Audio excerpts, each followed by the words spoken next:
नमस्कार, आदाब। मैं हूं अनवर चौहान।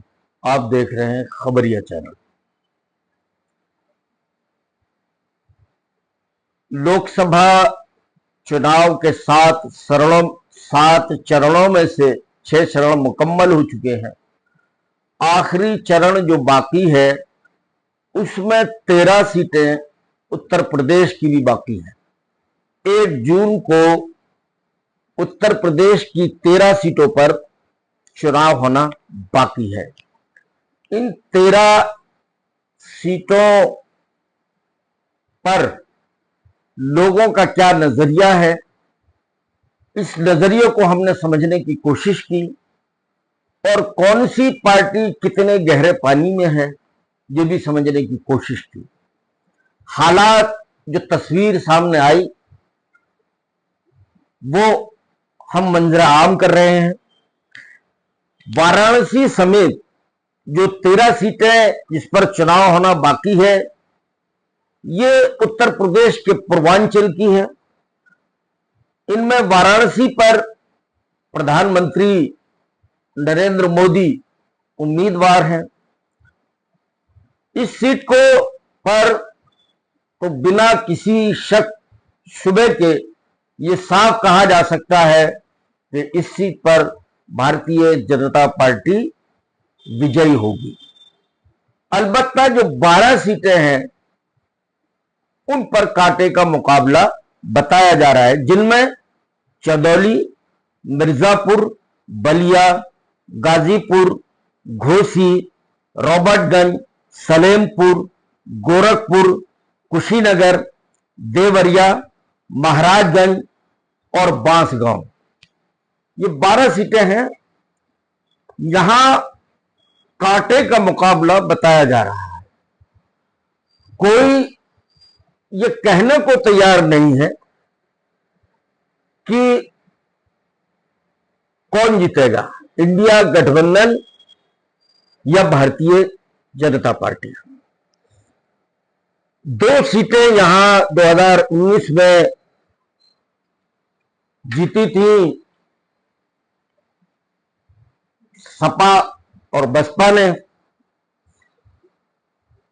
तो इस बार चूंकि बसपा अलग लड़ रही है, कांग्रेस और समाजवादी पार्टी एक गठबंधन में है।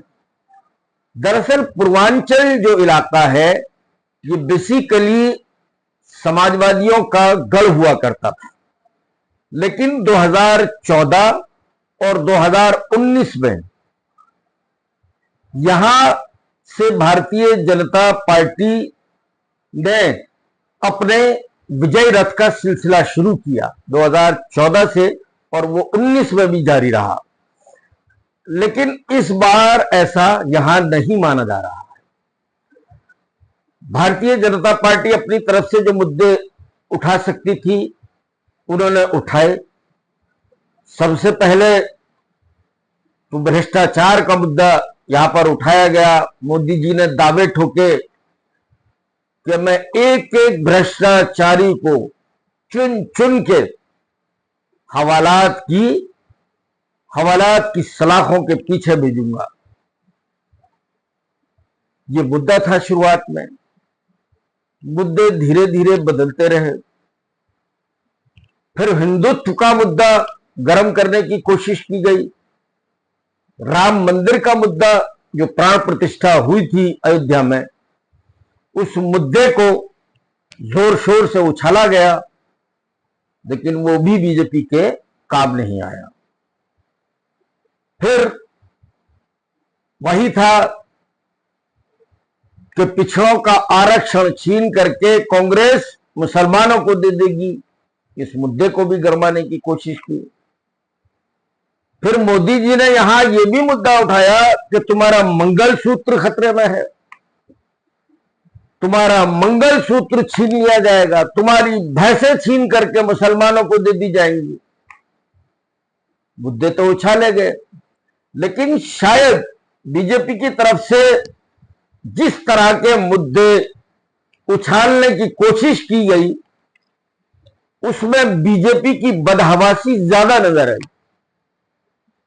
जबकि कांग्रेस ने और समाजवादी पार्टी वो बीजेपी के ट्रैप में नहीं फंसी, बल्कि कांग्रेस और सपा के पिच पर जाकर के बीजेपी खेलने लगी। कांग्रेस ने और सपा ने भाजपा की तरफ से उछाले गए किसी भी मुद्दे को छुआ नहीं, किसी का जवाब नहीं दिया। वो सीधे सीधे बेरोजगारी, महंगाई, संविधान खतरे में है, आरक्षण खतरे में है, इसी को मुद्दा बनाते रहे।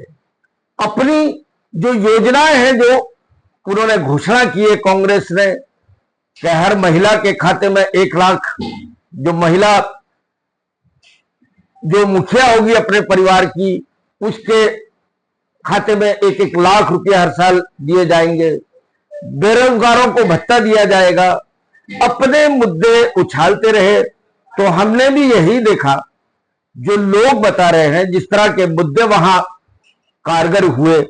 बेरोजगारी का मुद्दा चला, महंगाई का मुद्दा चला, संविधान खतरे में है, दलितों और पिछड़ों के बीच ये मुद्दा भी गरमाया, क्योंकि भाजपा के ही कुछ सांसदों ने दावा किया था कि इस बार उन्हें 400 सीट इसलिए चाहिए क्योंकि उन्हें संविधान बदलना है।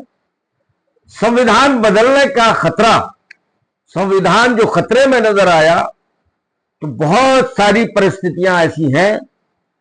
पिछली बार भाजपा के साथ अपर कास्ट भी था, पिछड़े भी थे, दलितों का एक बहुत बड़ा हिस्सा वो भी बीजेपी के साथ था, लेकिन इस बार ऐसा नजर नहीं आ रहा है। पूर्वांचल में 2 सीटें ऐसी हैं, एक तो गाजीपुर और दूसरे घोसी। यहां मुख्तार अंसारी, जिसकी अब मौत हो चुकी है, उनके परिवार का काफी दबदबा है और वो यहां के चुनावी संघर्ष है, जो चुनावी लड़ाई है, उसके अंदर मुख्तार अंसारी के परिवार का काफी दखल नजर आता है। घोसी से भाजपा का कैंडिडेट नहीं है, बल्कि ओम प्रकाश राजभर का जो बेटा है अरविंद राजभर, ये अलायंस में सीट गई है, तो अरविंद राजभर यहां से चुनाव लड़ रहे हैं। ओम प्रकाश राजभर जहां जहां चुनाव में जा रहे हैं, वो बीजेपी के साथ गठबंधन की बात नहीं कर रहे, बल्कि वो कह रहे हैं अपने बेटे के लिए जो वोट मांग रहे हैं कि भाई हम बीजेपी के लिए वोट नहीं मांग रहे, हम अपने लिए वोट मांग रहे हैं। राजभरों का यहां अच्छी खासी तादाद है, लेकिन यहां राजभर के बेटे की सीट भी फंसी हुई नजर आ रही है। सपा यहां काफी मजबूती के साथ लड़ रही है। तो इसलिए 12 सीटें जो हैं, इनमें से कोई भी ये कहने को तैयार नहीं है कि एनडीए जीतेगा या इंडिया गठबंधन जीतेगा। मुकाबले में दोनों हैं। एज थोड़ी सी इंडिया गठबंधन को बताई जा रही है, लेकिन ऐसा नहीं है। जैसी तस्वीर 2019 के चुनाव में थी, वो इस बार यहां मुमकिन नजर नहीं आ रही है। एक बराबर में सीट है वाराणसी के चंदौली। चंदौली में मैं देख रहा था एक प्रोग्राम, आज ही देखा मैंने, न्यूज 24 के पत्रकार हैं राजीव रंजन, वो एक प्रोग्राम करते हैं, माहौल क्या है।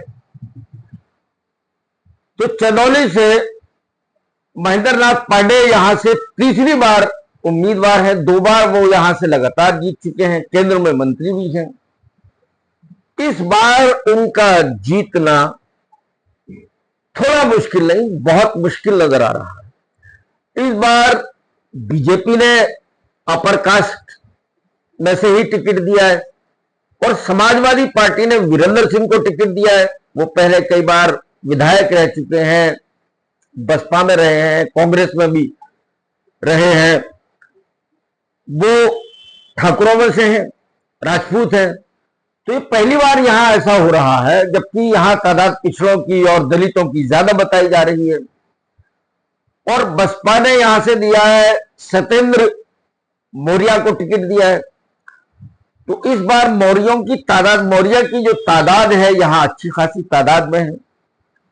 मौर्य जो कि बीजेपी का कोर वोटर होता था, वो इस बार बसपा को वोट कर रहा है।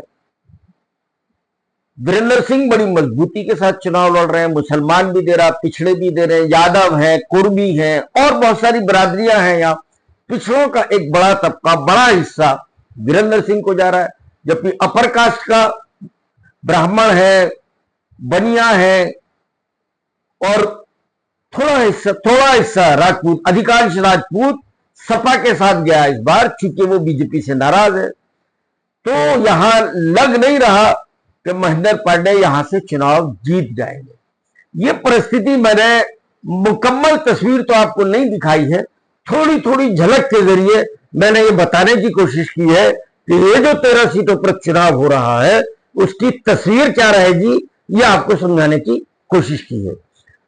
आज के इस एपिसोड में बस इतना ही। जय हिंद, जय भारत।